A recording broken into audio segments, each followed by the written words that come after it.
नमस्कार, स्वागत है आपका के न्यूज में। मैं हूं आपके साथ विशाल पंडित। आप देख रहे हैं मनोहर सरकार तरक्की अपार। सीएम मनोहर लाल हरियाणा की जनता में क्यों बसे हैं? इसका सबसे बड़ा कारण सूबे में विकास की गंगा बहाना है। इलाका कोई भी हो, विकास से अछूता कोई नहीं। सीएम मनोहर लाल जनता के हितों का ध्यान रखते हुए लगातार सक्रिय बने हुए हैं। शनिवार को सीएम मनोहर लाल नूह पहुंचे और करोड़ों के विकास कार्यों की सौगात दी। यहां शिक्षा क्षेत्र में सीएम मनोहर लाल ने बड़ी घोषणा की। बता दें कि गुरुकुल और मदरसों को भरपूर मदद दी जाएगी। इस रिपोर्ट में देखिए।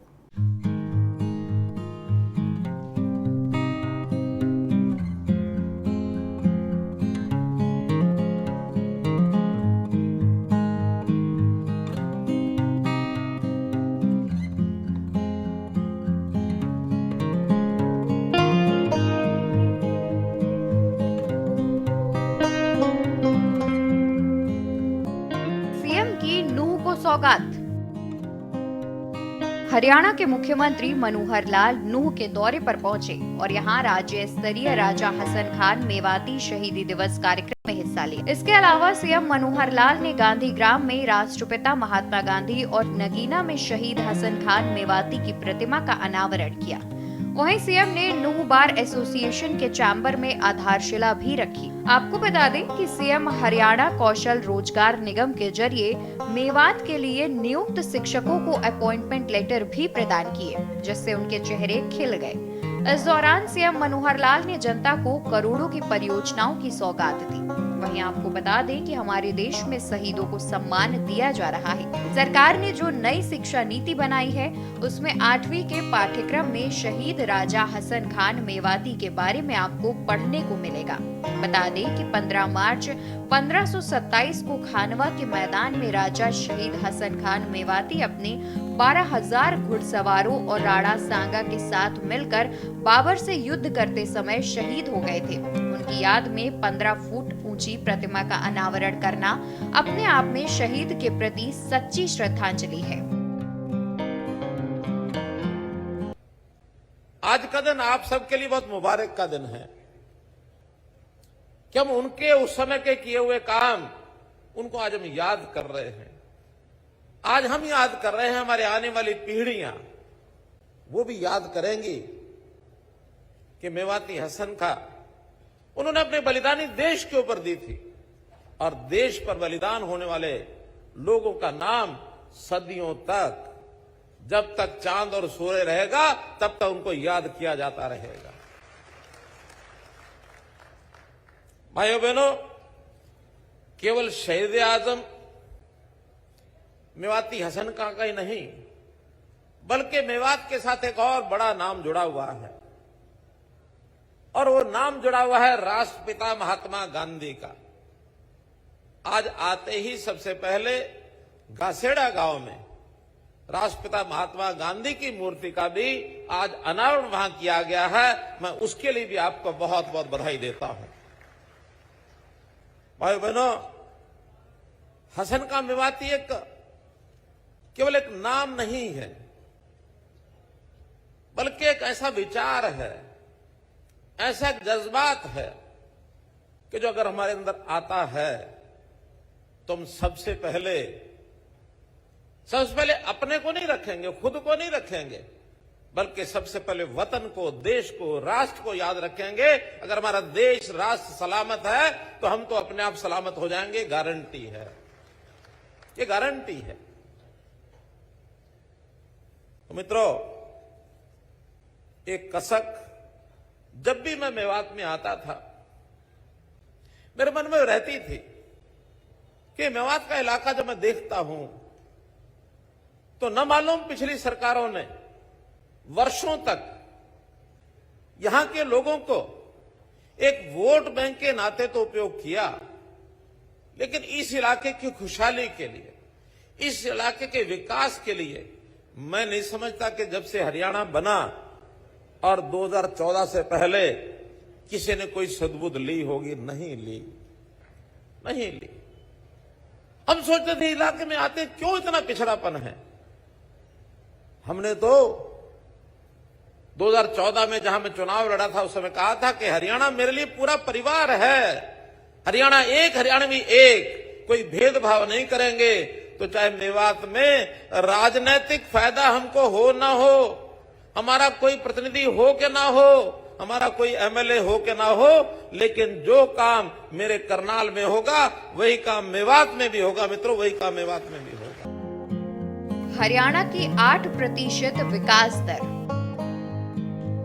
वहीं हाल ही में सीएम मनोहर लाल ने प्रदेशवासियों को लगभग 4,200 करोड़ की 679 विकास परियोजनाएं समर्पित की थी।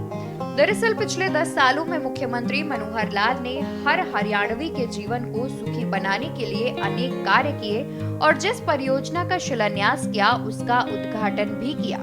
हकीकत तो ये है कि 2014 से मनोहर सरकार ने हरियाणा के प्रत्येक जिले का एक समान विकास करते हुए लोगों की सेवा की है और उनकी सुविधा व स्वाभिमान को ध्यान में रखते हुए विभिन्न योजनाओं को धरातल पर लागू किया है।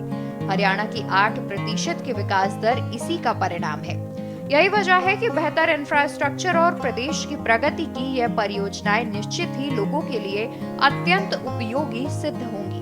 बहन बेटियों के लिए आज का दिन विशेष है। तो बच्चों को जो आज शिक्षा की जरूरत है, तालीम की जो जरूरत है, उसमें वो पीछे रह जाएंगे। हो सकता है हमारी जो मजहबी तालीम तो ले लेंगे, कुरान पढ़ेंगे, आयतें पढ़ेंगे, पढ़ना चाहिए, कहीं आपत्ति नहीं है, उर्दू पढ़ेंगे, पढ़ना चाहिए, जो भी लैंग्वेज है वो पढ़ें, लेकिन इस देश की, प्रदेश की भाषा और यहाँ के जो मजमून हैं उनको भी सीखना चाहिए। तो जितने हमारे साथी खास करके धार्मिक नेता बैठे हैं, मैं इनसे कहूंगा कि जो मदरसे हैं उनको हरियाणा स्कूल शिक्षा बोर्ड के साथ रजिस्टर कराएं और रजिस्टर कराने से उन बच्चों की तालीम आज के हिसाब से ठीक होगी और न केवल तालीम ठीक होगी बल्कि उनको मदद भी मिलेगी। हरियाणा सरकार एक तो ध्यान दे रही है गुरुकुलों का रजिस्ट्रेशन करना और एक ध्यान दे रही है मदरसों का रजिस्ट्रेशन करना। हमने उसकी एक स्कीम बनाई है, उस स्कीम की आज मैं घोषणा कर रहा हूं भाइयों बहनों। अगर कोई मदरसा स्कूल एजुकेशन के साथ अपने आप को रजिस्टर कराता है और बच्चों की संख्या के हिसाब से हम उनको आर्थिक मदद भी देंगे, चाहे वो गुरुकुल हो और चाहे वो मदरसे हो। उसके अंदर अगर 50 से लेके 80 बच्चे अगर उस मदरसे में हैं या गुरुकुल में हैं, उनको साल का 2 लाख रुपया देंगे हम। अगर बच्चे 81 से लेके 100 तक हैं तो उनको 4 लाख रुपया देंगे भाइयों बहनों। इसी प्रकार अगर वो 101 से 200 हैं तो उनको 5 लाख रुपया देंगे। थोड़ी गलती सुधार कर रहा हूं, 81 से 100 3 लाख हैं, 100 से 200 5 लाख हैं और 200 से ऊपर 7 लाख रुपया ये उनको देने वाले हैं, ताकि वो अपने जो अध्यापक हैं, जो स्कूल के जो टीचर हैं, पढ़ाने के लिए उनकी जो तनख्वाह है वो उसमें से पूरा कर सकें, बशर्ते के बच्चों से फीस ना लेते हो। ये बच्चों को फ्री, वैसे पहले से भी फ्री पढ़ाते हैं, मुझे लगता है मदरसे और गुरुकुल फ्री पढ़ाएंगे तो साल का इतना पैसा हरियाणा सरकार देगी, इसलिए आप लोग अपने अध्यापकों को उसमें से काम कर सकते हैं। इसी प्रकार से जब वो उनमें पढ़ेंगे तो देशभक्ति, राष्ट्रभक्ति की भावना उनमें आएगी और आज जिनका हम एक प्रकार से आज मान सम्मान कर रहे हैं, उनको जो आगे बढ़ा रहे हैं, तो मैं इस विषय में देशभक्ति की भावना, भाईचारे की भावना, ये हम सीखें। हम सब एक हैं, देश के बाशिंदे हैं, देश को आगे बढ़ाने के लिए हम काम करेंगे, वो देश की मुख्य धारा में आने के लिए बहुत जरूरी है। भाइयों बहनों, कुछ और चीजें जिनकी मैं आज घोषणा करना चाहता हूं, उसके अंदर खास करके हमारा जो खेती के काम करने वाले लोग हैं, उसमें मुझे बताया गया है कि कुछ इलाके में सेम बहुत ज्यादा है। सेम का पहले से हम काम तो कर रहे हैं, लेकिन बीच बीच में और भी गांव जोड़ेंगे। तो इसके अंदर आज मैं घोषणा करता हूं कि 18 ट्यूबवेल, कुछ गांव के नाम मेरे पास आए हैं, 18 नए ट्यूबवेल, ये जो सेम की समस्या है उसको खत्म करने के लिए, और लगभग 2 करोड़ रुपए की राशि इस सेम के ट्यूबवेल को, सेम को खत्म करने के लिए लगाया जाएगा। महिलाओं को बनाया जा रहा आत्मनिर्भर। वहीं हरियाणा की नमो ड्रोन दीदियां प्रदेश में कृषि को आधुनिक बनाने का माध्यम बन रही हैं। ये नारी शक्ति के प्रति भाजपा के समर्पण का प्रतीक है। दरअसल सरकार ने तय किया है कि 5000 महिलाओं को ड्रोन का प्रशिक्षण देकर उन्हें स्वावलंबी बनाया जाएगा, जबकि हरियाणा में लखपति दीदी योजना के तहत 3 लाख महिलाओं को सशक्त बनाने का कार्य किया जा रहा है। सरकार का मानना है कि देश की हर नारी शिक्षित और सशक्त होकर 3 पीढ़ियों को मजबूत करने का कार्य करती है। प्रधानमंत्री मोदी के नेतृत्व में हरियाणा सरकार उनकी आत्मनिर्भरता और सहभागिता सुनिश्चित करने के प्रति लगातार समर्पित है। कि देश के प्रधानमंत्री ने जिस प्रकार से एक अपने मन में एक विचार, एक योजना, एक कल्पना कि देश की आधी आबादी हमारी माताएं, बहनें, इनके रूप में जिस प्रकार से श्रद्धा भाव से ये योजनाएं बनाई हैं, जिस प्रकार का आह्वान उन्होंने किया है, कभी ऐसा विचार आया ही नहीं मन में किसी के कि हमारी बहनें, माताएं, हमारी महिलाएं, गरीब परिवारों की बहनें, उनको कैसे लखपति बनाया जाए। और कार्यक्रम का नाम रखा है लखपति दीदी। देश भर में आज प्रधानमंत्री जी ऐसी हमारी 2 करोड़ माताओं बहनों को और संबोधित कर रहे हैं। इस अवसर पर मैं प्रधानमंत्री जी का भी बहुत आभारी हूं, धन्यवादी हूं। और जो प्रधानमंत्री जी ने लक्ष्य रखे हैं, उस लक्ष्य के अनुसार हम भी हरियाणा की सहभागिता करके और हरियाणा की 3 लाख बहनों को और लखपति दीदी के रूप में हम आगे बढ़ाएंगे। 3 लाख दीदियां हमारी जो परिवार में सामान्य आय कमाती होंगी या नहीं भी कमाती होंगी, उनको अपने व्यवसाय के माध्यम से, सेल्फ हेल्प ग्रुप के माध्यम से, अन्य ट्रेनिंग के माध्यम से, ड्रोन दीदी के माध्यम से, अभी ड्रोन दीदी का कार्यक्रम, इसका प्रदर्शन एक बहन ने ड्रोन चला करके यहां हमको दिखाया, आनंद से अभिभूत में हुआ कि जो हमने टारगेट रखा है हरियाणा के अंदर कि 5000 बहनों को हम ड्रोन की ट्रेनिंग देंगे, ड्रोन दीदी के रूप में। प्रथम चरण में 500 सेल्फ हेल्प ग्रुप्स के लिए छांटे गए हैं। हर सेल्फ हेल्प ग्रुप में लगभग 10 बहनें उसकी ट्रेनिंग लेंगी। और एक समाचार बता रहा हूं कि इस कार्यक्रम के अंतर्गत अभी तो कार्यक्रम शुरू हो रहा है, 102 बहनों को ट्रेनिंग दे करके उनको अन्य अन्य विभागों में काम दिलवा दिया गया, उनको ड्रोन भी उपलब्ध करा दिए गए। अंतर्राष्ट्रीय महिला दिवस 8 मार्च को, उसी उपलक्ष्य में आज ये कार्यक्रम हो रहा है। 8 मार्च को क्योंकि महाशिवरात्रि भी है, तो उस उपलक्ष्य में मैं देश भर की, प्रदेश भर की सब हमारी महिलाएं, माताएं, बहनें, उनको बहुत बहुत बधाई देता हूं। हरियाणा में साझा बाजार की शुरुआत। पिछले दिनों करनाल में लखपति दीदी महासम्मेलन में हरियाणा की कर्मठ बहन बेटियों को सीएम मनोहर लाल ने प्रोत्साहित किया। आपको बता दें कि हरियाणा की 6 लाख बहनें 55,000 सेल्फ हेल्प ग्रुप के माध्यम से आत्मनिर्भर बन रही हैं। उनके उत्पादों को बेचने के लिए सरकार ने साझा बाजार की शुरुआत की है। पंचकुला करनाल के लिए इलेक्ट्रिक बसों की सौगात। वहीं आपको बता दें कि वीरवार को मुख्यमंत्री मनोहर लाल ने पंचकुला और करनाल के लिए इलेक्ट्रिक सिटी बस सेवा का शुभारंभ किया। मुख्यमंत्री ने इस मौके पर पहले 7 दिन इलेक्ट्रिक सिटी बस सेवा मुफ्त करने की घोषणा की। मुख्यमंत्री ने कार्यक्रम को वर्चुअली संबोधित करते हुए कहा कि यह कोशिश की जाए कि इलेक्ट्रिक सिटी बसें शहर के शिव मंदिरों के पास से होकर गुजरे, ताकि श्रद्धालुओं को भी इसका फायदा मिल सके। इस अवसर पर विधानसभा अध्यक्ष ज्ञानचंद गुप्ता, मेयर कुलभूषण गोयल, करनाल सांसद संजय भाटिया, विधायक रामकुमार कश्यप भी वर्चुअल माध्यम से जुड़े। बता दें कि पंचकुला और करनाल में फिलहाल इलेक्ट्रिक सिटी बस सेवा में 5-5 बसों को शामिल किया गया है। शीघ्र ही अन्य बसों को भी बेड़े में शामिल किया जाएगा। 45 सीटर इन इलेक्ट्रिक बसों के लिए पहले 5 किलोमीटर तक 10 रुपए किराया निर्धारित किया गया है। उसके बाद हर 3 किलोमीटर पर किराए में 5 रुपए की वृद्धि होगी।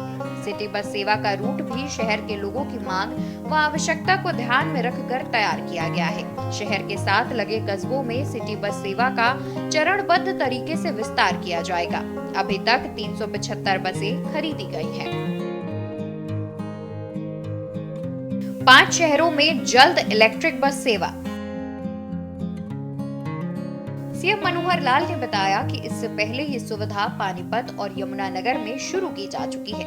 अंबाला, सोनीपत, रेवाड़ी, रोहतक और हिसार सहित 5 शहरों में भी जल्द ही इलेक्ट्रिक सिटी बस सेवा शुरू कर दी जाएगी। उल्लेखनीय है कि मुख्यमंत्री ने अपने वर्ष 2023-24 के बजट अभिभाषण के दौरान घोषणा की थी कि प्रदेश के 9 नगर निगमों और रेवाड़ी शहर में सिटी बस सेवा शुरू की जाएगी। सीएम ने कहा कि वर्तमान में रोडवेज के बेड़े को 3083 से बढ़ाकर 4651 किया गया है।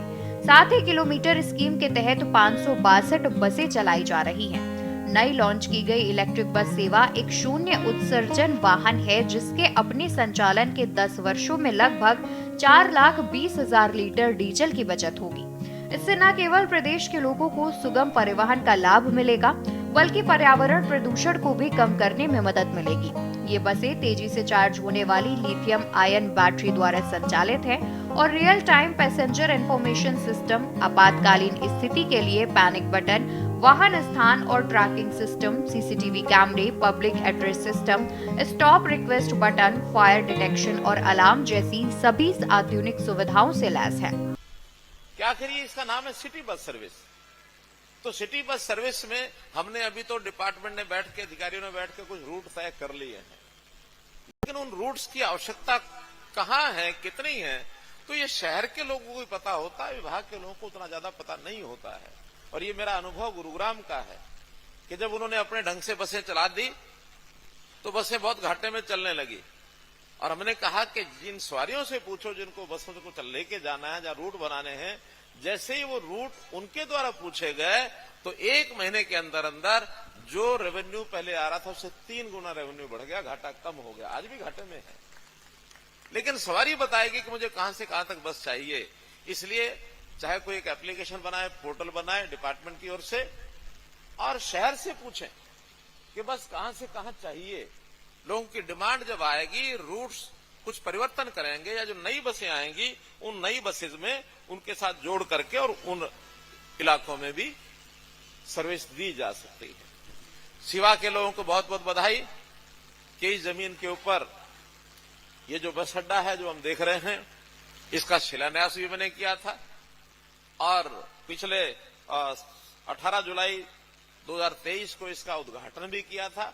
और आज मुझे ही अवसर मिला है कि यहां से बसें चलाने के लिए भी मैं आपके बीच में आया हूं। मुझे भी इस बात की खुशी है। केवल ये बस अड्डा नहीं, हरियाणा में जब से हम आए हैं, हमने कुल मिलाकर 34 शहरों में नए बस अड्डे बनाए हैं। मुझे याद है जब परिवहन मंत्री हमारे कृष्ण पवार जी थे तो पहला बस अड्डे का उद्घाटन हुआ झज्जर का, और झज्जर बस अड्डे का उद्घाटन करने के लिए कृष्ण पवार जी गए। कहेंगे आज की एक विशेष बात। मैंने कहा क्या? कहेंगे बस अड्डे का एस्टीमेट तो बना था 43 करोड़ रुपए का, और बस अड्डा तैयार होकर के और शायद 34 करोड़ में बस अड्डा हो गया। 9 करोड़ रुपए एस्टीमेट से भी कम में वो बस अड्डा बना था। इसमें से एक और बात ध्यान करा रहा हूं आपको कि जो पिछली सरकारों के समय एस्टीमेट बनाने में, बिल्डिंग बनाने में, पेमेंट करने में, ये जो करप्शन का एक विषय चलता था, हमने पहले दिन से उसको रोकना शुरू किया। 3 C's इसको एलिमिनेट कर देंगे, चाहे वो करप्शन हो, क्राइम हो, कास्ट बेस्ड पॉलिटिक्स हो। और वैसे तो इन 3 C की जननी भी एक चौथी C है, उसको भी समाप्त करना है हमको, और वो है, हालांकि सरकारी कार्यक्रम में मुझे इस प्रकार की बात नहीं बोलनी चाहिए, लेकिन संकेत मैं कर रहा हूं कि चौथी C भी हम समाप्त करेंगे। मित्रों, हमने इन 9 सालों में जो कुछ किया है उसके बारे में आप सब जानते हैं। जैसा मैंने कहा कि ये हमने चाहे बस अड्डे हैं, चाहे बसें चलाने की बात कही है, और चाहे पर्यावरण प्रदूषण करने के नाते से सिटी बस सर्विस की बात मैंने की है। हम हरियाणा के अंदर किस प्रकार से यात्रा सुगम हो, कैसे हमारा इंफ्रास्ट्रक्चर ये बढ़े, इसके लिए भी लगातार हम काम कर रहे हैं कि इसके अंदर पर्यावरण को ठीक करने के लिए चाहे वो डीजल पेट्रोल की खपत तो कम होगी ही, साथ में इन बसों को एसी बनाया गया है। एयर कंडीशन बसों से भी लोगों को सुविधा होगी बैठने में, चलने में, गर्मी के अंदर भी उसका पूरा लाभ अपना उठा सकेंगे। नागरिकों के प्रति सार्थक कर्तव्य निर्वाहन। वहीं सीएम मनोहर लाल ने हरि की पावन धरा हरियाणा से हरि के मर्यादा अवतार की भूमि अयोध्या तक की यात्रा की शुरुआत करते हुए माताओं, बहनों, बेटियों और भाइयों के लिए मंगलकारी यात्रा की कामना की। बता दें कि योजना के अंतर्गत सीएम ने हरियाणा के दर्शनार्थियों को करनाल से हरी झंडी दिखाकर रवाना किया। दरअसल 22 जनवरी को प्राण प्रतिष्ठा के बाद देश का हर नागरिक राम जी के दर्शन को ललायित और उत्सुक है। ऐसे में हरियाणा सरकार का यह प्रयास बहुत ही पावन और उद्देश्य बहुत ही पवित्र है। योजना से हैप्पी होंगे अंत्योदय परिवार। वहीं मनोहर लाल ने हरियाणा अंत्योदय परिवार परिवहन योजना से 22 लाख से अधिक परिवारों को सीधे लाभ पहुंचाने का प्रयास किया है। यह हैप्पी योजना गरीब परिवारों को हरियाणा रोडवेज की बसों में सालाना 1000 किलोमीटर तक मुफ्त यात्रा उपलब्ध कराने के साथ ही उन्हें आवागमन में सहूलियत प्रदान करेगी। स्पेशल डेस्क के न्यूज़ इंडिया।